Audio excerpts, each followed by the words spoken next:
Welcome back to the Deep Dive. Today, we are not just analyzing a narrative. We are strapping into the nerve center of a dying empire and really witnessing its final explosive confrontation. It's going to be an intense one. Absolutely. Our mission today is to plunge into a stack of critical source material covering everything from interstellar weapon systems to, the deepest political and spiritual betrayals. We want to synthesize the catastrophic climax of Shadows Upon Time. Right. We're focused squarely on Hadrian Marlowe, the burdens he carries, the profound transformation of his daughter Cassandra, and the terrifying existential scale of the war against the Cielcin and their cosmic masters, the Watchers. It's truly a dive into the abyss, The lines between a political conspiracy and a divine mandate, they completely dissolve here. They really do. And this body of work, it confirms that this is so much more than a simple space opera. It's high-stakes political intrigue that's layered meticulously onto this millennia-spanning cosmic warfare. And it asks these huge theological and ethical questions of the characters. Huge. Our sources really zero in on the exact mechanisms of collapse. How characters break or evolve under just impossible pressure, the staggering, almost unimaginable details of the ultimate weapon systems they're using. And the setting itself, an empire that is quite literally shattering around them. Exactly. And, like you said, the central focus, the absolute nexus point of all this conflict is the newly acquired alien starship, Demiurge. And what a centerpiece it proves to be. I mean, we are talking about a vessel of such immense godlike power and such a profound, disturbing mystery that it instantly becomes the prize everyone in the cosmos wants. Everyone. From Prince Regent Alexander, who's desperate to preserve imperial authority. Right, to the Watchers themselves, who are eager to prevent its use or maybe corrupt it for their own ends. Precisely. So to really understand the endgame here, you have to start with the sheer scale and, frankly, the terror of this machine. Let's do that. Where do we begin? Well, Demiurge is not just a high-powered dreadnought. It's the physical manifestation of apocalyptic power. The sources describe it not as a warship, but as a titanium cathedral. A cathedral. That's a powerful image. It is. A setting of terror, overwhelming and majestic in scale. You have to imagine a structure so vast it features soaring spires, functional flying buttresses, and true windows, vast as tennis courts. Windows that big, just looking out into the void. Giving the crew a dizzying, unfiltered view into the black. It's designed to inspire awe and fear at the same time. That cathedral aesthetic is so important because it instantly positions the ship not just as a piece of technology, but as a religious or, a spiritual artifact. A place where man interacts with the divine. Or perhaps the truly demonic. And I bet the physical design details say a lot about the technology inside. They absolutely do. We learn, for instance, that some sections of the ship are built perpendicular to the axis of thrust. Which is an interesting choice. It's a deliberate one. It allows the crew to experience true gravity when the sublight engines are running. This detail reminds us that while the ship operates on a scale beyond human comprehension, it still caters to the needs of a human crew. A crew that was meant to survive and fight for generations. It's a multi-millennial arc designed for endless war. And that war is defined by the weaponry it houses, the Archonic arsenal. This isn't just about bigger guns, right? This is about weapons that push physics to a point of, existential absurdity. They are systems so volatile that they dictate all the political maneuvering that follows. The sources detail armaments that truly redefine the concept of destruction. We are told the least of the devices housed within Demiurge is a gamma laser projectile. The least of them. The very least. And its output. It's roughly equivalent to the sum total energy output of an M-class star. Wait, let's just pause on that for a second. An M-class star, a red dwarf, that's a low-output star, but it can sustain a civilization for trillions of years. Right. And the least powerful weapon on this one ship is the total light and heat of an entire dwarf sun, just channeled into a single beam. That fundamentally changes what we understand about military capability in this universe. It raises the stakes from, say, planetary annihilation to systematic stellar destruction. But that's just the starting point. The truly terrifying items are the Archontic weapons proper, the star killers. And these delve into some really exotic physics. Extremely. We're talking about creating black holes on demand, correct? That's what the sources say. Exactly. These weapons rely on the spontaneous generation of a number of microsingularities, infinitesimal black holes created briefly inside the weapon. How does the ship even contain that? I remember Prince Camaloran asks that very question. He does, and the answer he gets is chillingly simple. And it's defining. These weapons are inherently unstable. They are designed for self-immolation. They can only be fired once. Only once. That detail is so critical. Let's unpack the philosophical and military implications of a single-use weapon. If your ultimate deterrent, the ability to destroy an entire star system, also destroys the thing that launched it, that forces a complete change in military doctrine. It's not mutually assured destruction anymore. No, it's a terrifying doctrine of single-strike annihilation where the user pays a massive cost, often the weapon itself, just to pull the trigger. It shifts the mindset from strategy to sacrifice. You only deploy this weapon when the loss of the weapon is irrelevant compared to the survival of your entire civilization. It's the ultimate zero-sum calculus. And the very existence of these weapons is the single greatest destabilizing factor in the entire empire, which is why Marlowe is so desperate to keep it out of the hands of the power-hungry Chantry. And speaking of horrifying internal mechanisms, the immense cost brings us to the shocking nature of Demiurge's intelligence. This colossal ship is run by a machine mind, a daemon. A daemon named Ship, an Alcide-class intelligence, A-gamma-03. But the origin of its processing power it's utterly monstrous. The revelation is truly shocking, and it drives home the horror that's been lurking under the surface of the Empire all this time. This mind, you have to understand, is encoded not on durable silicon or light-speed quantum crystals, but on human flesh and brain. It's a biological engine. The sources describe the machine heart as a pulsating biological engine. Neural tissue grown to specification, sheathed in pale hide, shot through with veins, arteries, capillaries.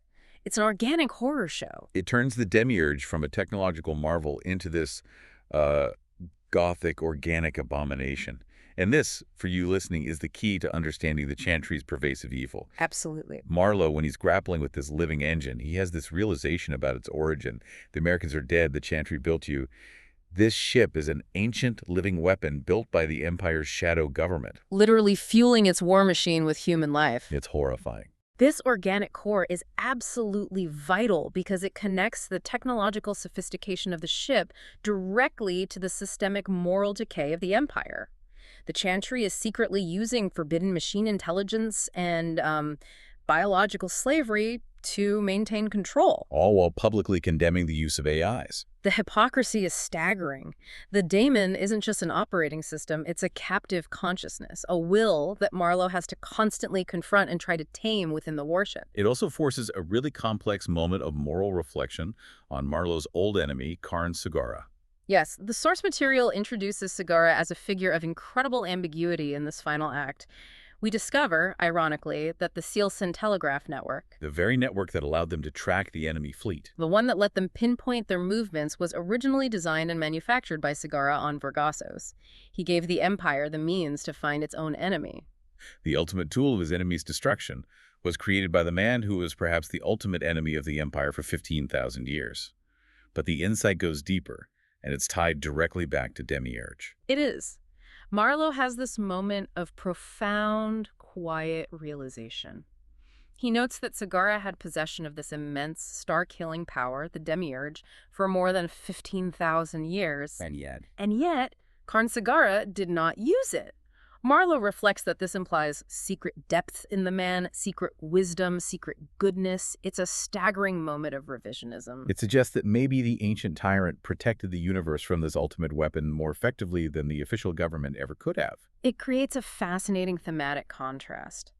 If Sagara, a figure we know, is defined by ruthless, self-serving immortality, exercised restraint with these weapons of abolition. Then what does that say about Marlowe, who is now actively preparing to use them, believing he has a divine mandate to do so? And that mandate is stark. Marlowe explicitly states his core, non-negotiable mission. He was commanded by the Quiet, his mysterious personal god, to slay the Cielcin, all of them. And the reason? Because they serve the Watchers in the ultimate cause of abolition. Their goal, he claims, is not just conquest, but to destroy the universe if they could. That definition of abolition is so key. It's not simple destruction, like blowing things up. It's the erasure of connection and meaning. Right. The source material establishes the conflict as a divine mandate for genocide versus cosmic extinction. The only way to save existence, in Marlowe's view, is through the absolute eradication of an entire species. And this is the immense tension that defines his character in these final chapters. He views the genocide of the Cielcin as an act of, well, necessary creation. A terrible surgical strike required to prevent the complete spiritual and material collapse of reality. Every action he takes, from the political maneuvering to, pulling the archontic trigger, it all stems from this terrifying calculation. So moving now from the monumental setting of Demiurge and the cosmic scope of that mandate, let's bring it down to the intimate, high-stakes realm of character dynamics. The shifting loyalties and betrayals that really define the political landscape. And we have to start with Prince Cielcin, the Dark Moon Prince of Jad. Olorin is a master study in contradictions. He's someone who has clearly mastered the art of political survival. He dresses humbly, rejecting the typical opulence of an imperial prince. But he wears that mask. He wears that famous mask of gold and polished ebony. And Marlowe immediately recognizes the mask as a sign of cunning, calling Olorin a viper in man's shape. He is visually, spiritually, and politically opaque. Despite this immediate distrust, Marlowe needs him. Marlowe shows up directly at Olorin's quarters to deliver a confession that's so explosive it should get him executed on the spot. It should. He admits he killed Imperial Admiral Ohannes Duro and destroyed Duro's fleet. And he did it all to prevent Demiurge from falling into the hands of the Chantry's proxies. And Olorin's reaction is so measured, which reflects his profound political insight. He tells Marlowe, "Old myths and legends I doubt, but you, I believe." He just accepts it. He accepts the truth of the assassination and the destruction of imperial assets, but he immediately turns it around and questions Marlowe. If you have acted as a traitor to the empire to save it, why do you now come to me, a loyal prince of that empire, asking for my protection? It's the perfect paradox of Marlowe's life. He has to commit treason to enforce the divine will, and his justification is so straightforward. No hand should hold this power. Exactly. He trusts Olorin's wisdom and sense of gravity over the scheming, self-interested officials of the imperial court. And Olorin provides this essential thematic context through the lens of faith. When he's contemplating the almost predestined path Marlowe walks, the path of the quiet Olorin cites the ancient deity Ya Abadaya Abianjam. Which translates to without beginning, without end. Right. This brings predestination into sharp focus. If God is without beginning or end, doesn't he already know the results of all actions? Doesn't he know who will say yes and who will say no to his commands? So Olorin is using this ancient theological framework to examine Marlowe's path. Is he truly exercising free will, or is he just fulfilling a destiny that's already been written? And this internal debate seems to frame Olorin's own actions, which later proved to be just devastating. We know Olorin is ultimately complicit in the final betrayal. Yeah. The sources strongly suggest he acts not out of malice, but for what he believes is the greater good of Jad. He sees the empire collapsing, and he believes Jad needs the remnant of the Imperium to survive the cosmic threat. Even if it means sacrificing his friend. It's a tragedy of conflicting loyalties, necessity over friendship. So if Olorin, his old wise friend, can't be trusted, the only certainty Marlowe has is his daughter Cassandra. And the sources detail a truly profound transformation in her. Cassandra's change is perhaps the most spiritually significant development in the entire narrative.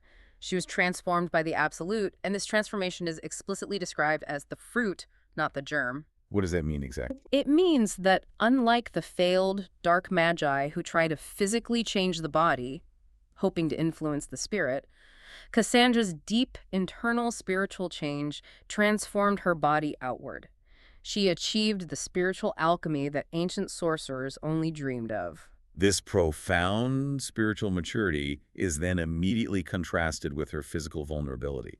She sustained a major injury during the fight to secure Demiurge. The loss of her arm, yeah. The loss of her arm. And her reaction to this injury is the final confirmation of her spiritual strength.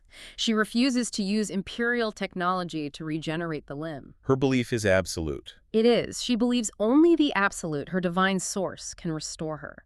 This choice is a powerful rejection of the technologically reliant, machine-driven empire. It's a declaration that her faith supersedes all human engineering. Especially the dark engineering of the Chantry. Exactly. It's a powerful symbolic gesture, and it's one that's immediately recognized by those who understand the true nature of power in the Imperium. Princess Cielcin tells Marlowe, "Your daughter is already stronger than I will ever be." Cassandra is rapidly becoming the embodiment of this new spiritualized humanity, ready to transcend the failings of her father's generation. And this ascent of Cassandra, it stands in such sharp relief against the terrible weight of Marlowe's own past. which he reveals to Aloran, the horrifying backstory of the king twice dead. He shares the grim details of Karn Sagara's quest for true immortality through endless replication. Sagara used an incarnation model, pitting hundreds of his clones against his sister, the Witch Queen. This established the foundational, horrifying truth of Marlowe's own existence. And he focuses on the fate of his own specific clone, the one captured and tortured for centuries by the Lady of Vorgosos. This wasn't just random cruelty. She was hoping to unlock the secret of my power. The torment was a methodical, centuries-long attempt to decrypt Marlowe's soul and his connection to the quiet. That detail is so essential for the audience to grasp. This isn't just about pain, it's about a systematic philosophical dissection.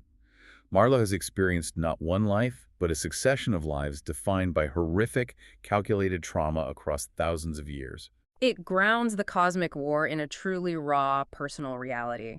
It confirms he is indeed a survivor of a grand, horrific experiment that utterly defies human scale and reason. And it explains the fatalism that underpins his mandate for genocide. He's seen the horrors of the Cielcin, the Watchers, and his own prolonged suffering, and he's concluded that only absolute measures can secure any kind of future. Yeah. Moving now to the political stage, as the narrative hurtles toward the final confrontation, the Empire itself is forced to reckon with the greatest political deceptions in its history. And this all comes to a head as they rally forces on the road to Gadadin. This section delivers one of the most significant revelations in the entire story. It overturns nearly 20 millennia of established belief in imperial lore. It's a huge moment. Marlowe publicly announces the long-held lie. Earth is not a desolate radioactive waste, a forbidden homeworld of death. It stands green and good once more. And the Chantry maintained this colossal deception for 20,000 years, and the reason is just pure, cold political power. They know that who controlled Earth held an imprimatur of legitimacy greater than any martial force. The ability to control the origin story is the ultimate power. Earth is the cradle of humanity, the cruciger globus of the Empire itself.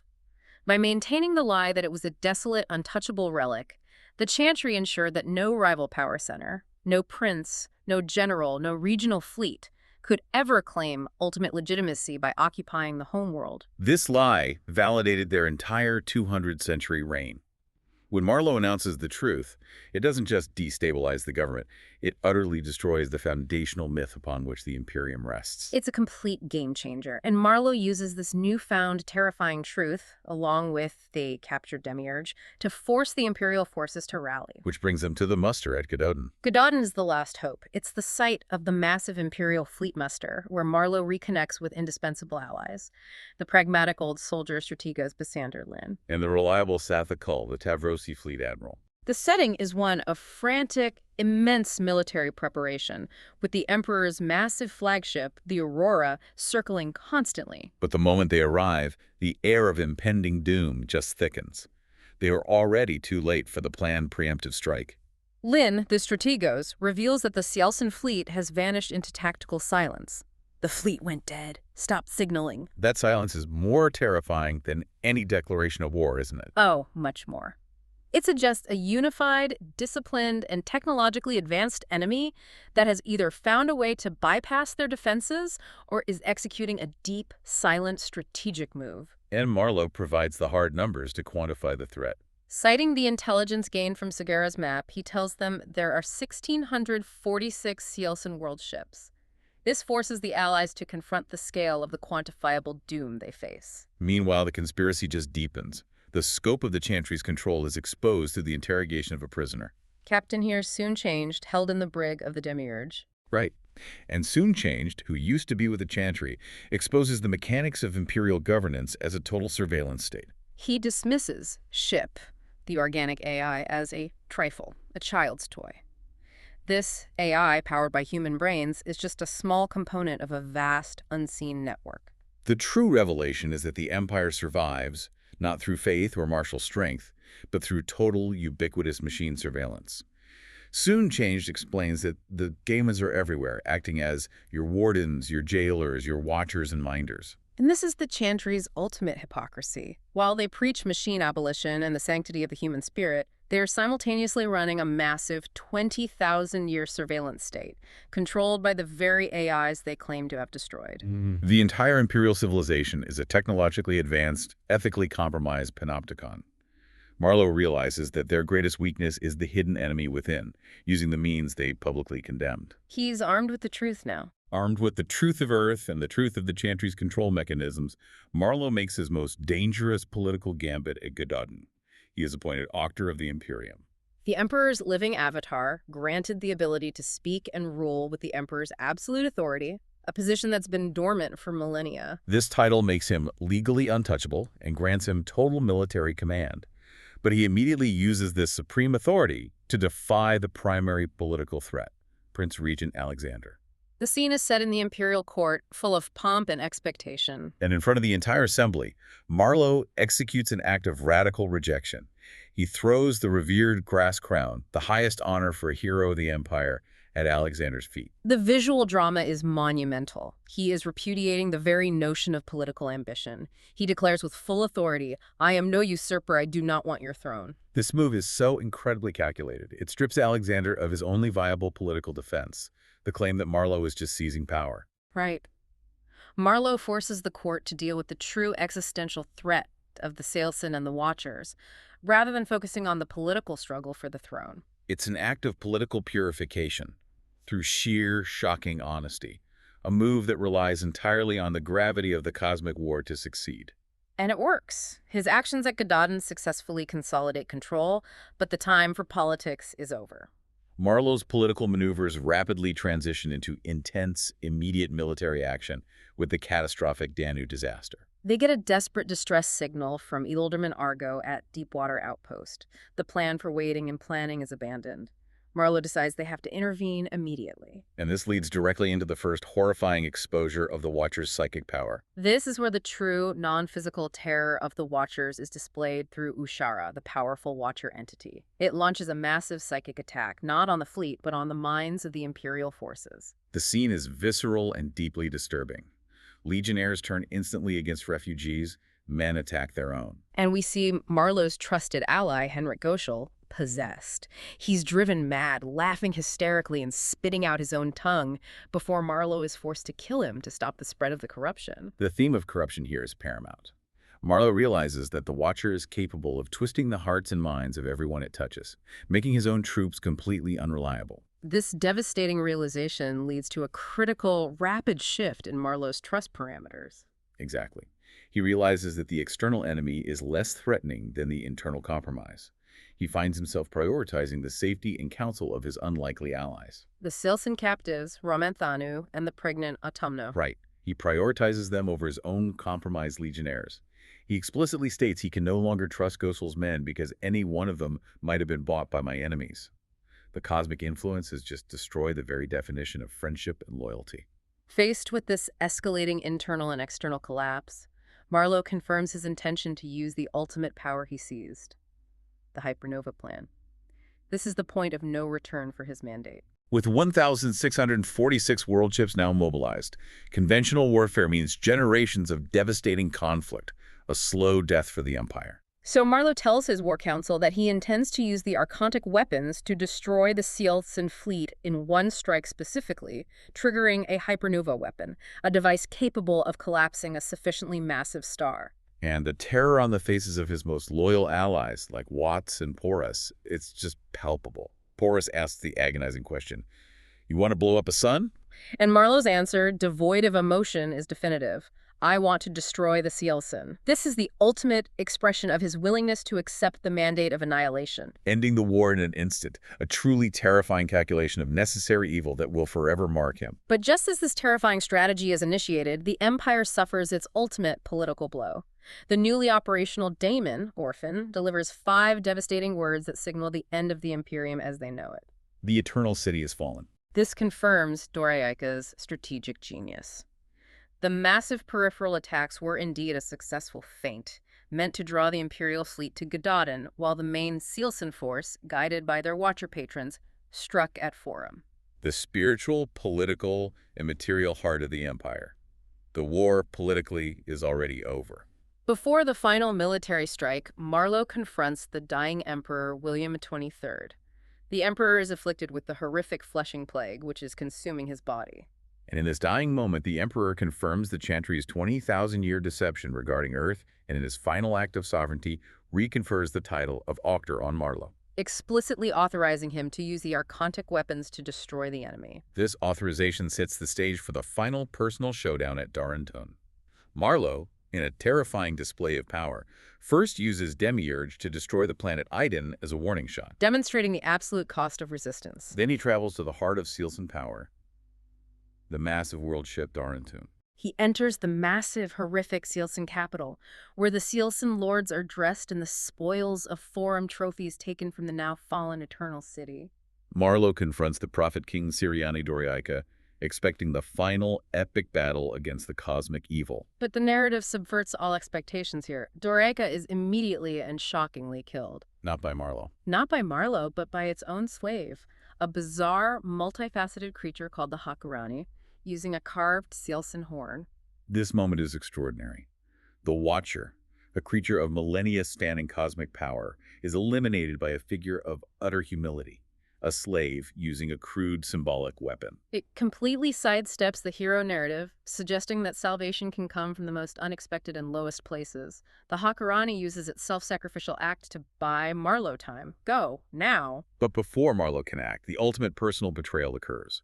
Lorien Aristides, Marlowe's old friend, reveals himself as the long-term traitor. Having struck a secret bargain with the remnants of the Chantry and Earth, he captures Marlowe and prepares to execute him. We have to understand Lorien's motivation here. It is tragic and deeply psychological. It is. Lorien executes Marlowe because he believes this act will achieve ataraxia. Ataraxia, a state of serene, unperturbed calm. Why would killing his friend achieve that for him? Lorien believes that Marlowe is the primary source of chaos in the universe. Marlowe, through his unique connection to the quiet and his constant resurrections, fuels endless war and destruction. So Lorien sees himself as committing a necessary sacrifice to end the cycle. He tells Marlowe in these heartbreaking final words, "I have given you all I have to give. You consume everything you touch." He kills Marlowe to stop him from destroying the fragile remaining political order. A betrayal born from a desperate, tortured logic that views stability as the only remaining good. And this cycle of death and resurrection, betrayal and salvation, it reaches its climax through Cassandra. Yes, the crushing finality of Lorien's betrayal is what ultimately saves Cassandra. Yeah, her intense, visceral hatred for Lorien, whom she holds responsible for her mother's death and now her father's capture, opens a massive psychic breach. This emotional violence tears the Watcher's web, purging Ushara's lingering influence from her mind. Her spiritual transformation is completed through an act of powerful protective rage. So Marlowe is killed, his third death, an act orchestrated by a friend who sought peace, which ultimately grants Cassandra her freedom from cosmic corruption. It's a messy, violent, and deeply complex end to the political phase of the conflict. It solidifies the idea that nothing in this universe is simple, and that even the most well-intended actions can lead to the most devastating personal costs. This deep dive into the late-stage plot of Shadows Upon Time leaves us with monumental takeaways. I mean, we are forced to redefine the entire structure and scale of this universe. We covered two massive structural deceptions today that you should carry forward. First, the Chantry's massive 20,000-year conspiracy regarding Earth hiding the planet's recovery to maintain political legitimacy. This just invalidates the Empire's entire source of power. And second, the shocking nature of the archonic weapons, and specifically Demiurge's organic human flesh mind, which reveals the horrific biological foundation of the imperial system itself. Looking at the final status of our protagonist as the volume concludes, Cassandra is alive and fully conscious. And her refusal to use technology to replace her lost arm solidifies her commitment to the spiritual change given by the Absolute. She is choosing the path of divine intervention over human engineering. And Marlowe, having endured his third ritual death and subsequent resurrection, he chooses to follow an internal command that came to him in the void. Forward.